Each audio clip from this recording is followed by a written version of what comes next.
Hi guys! Welcome back to my YouTube channel. So for today's video ay unboxing tayo guys. Unboxing episode. So mag-unboxing tayo ng order ko from Shopee. Ayan.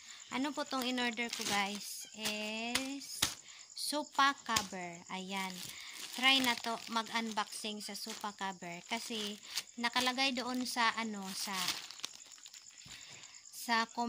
sa description doon sa Shopee na items na to na Shopee. Sabi niya, dapat daw mag-video ako pag magbubukas ng items na to kasi para malaman natin kung may damage ba talaga sa pag-deliver o damage ba siya.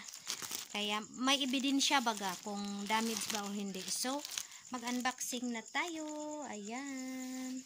Sofa cover kasi masyado nang madumi tong sofa namin guys. Hindi naman malabhan kaya nag-order tayo ng sofa cover para pamalit sa kanya.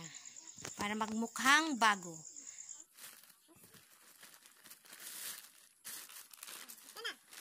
Dalawa to sila guys, dalawa.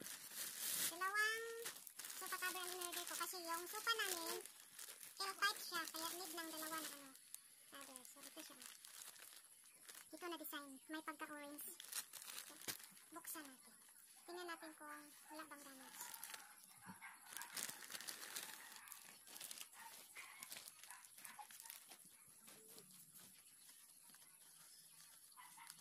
So ito pala yung stick niya. Stick pala to po, ma.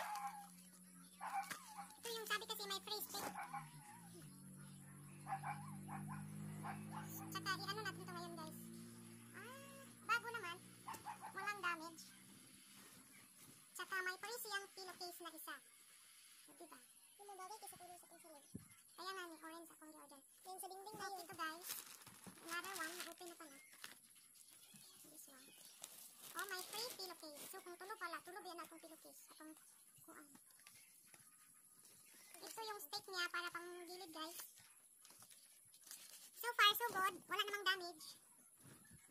Very good quality. Soft ang pila. Thank you so much seller.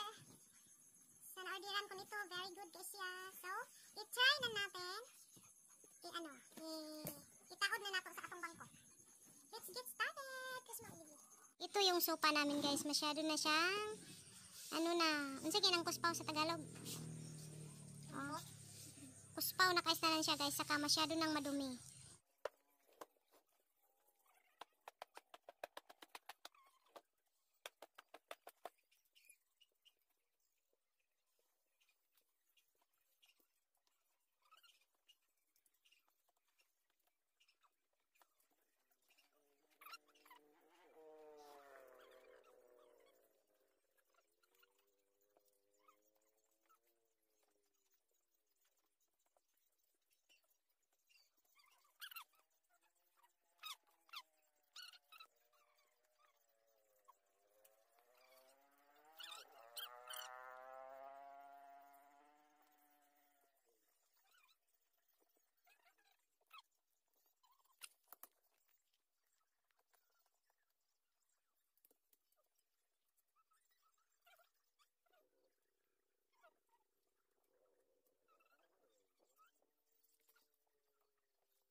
Murag bag-o oy.